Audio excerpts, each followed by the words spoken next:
ہر سال رمضان کی آمد کے ساتھ ہی مہنگائی اپنے عروج پر ہوتی ہے۔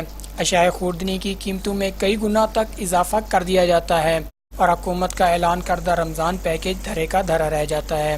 حد سے زیادہ منافع خوری کو ماہ رمضان کے ساتھ ہی خاص کر دیا گیا، جسے گناہ کی بجائے سیزن سمجھا جاتا ہے۔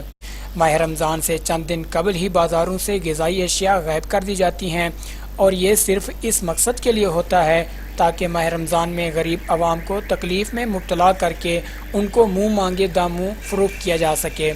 اس کے لیے زیادہ نہیں، صرف 2 دنوں کی اشیاء ضروریہ کی قیمتوں میں فرق دیکھا جا سکتا ہے۔ سبزیوں اور فروٹ کی جو قیمتیں 2 روز پہلے کم تھیں، وہ پہلے روزے کو ہی بہت زیادہ بڑھ گئیں، جس سے جہاں غریب اور متوسط طبقہ پریشان ہے، وہیں صاحب حیثیت لوگ بھی سوچنے پر مجبور ہو چکے ہیں۔ حکام سستی اور معیاری اشیاء کی فراہمی کے دعوے میں کہاں تک کامیاب ہوں گے؟ کیا عوام کو ریلیف مل سکے گا؟ کیا ماہ رمضان میں مہنگائی پہ قابو پا لیا جائے گا؟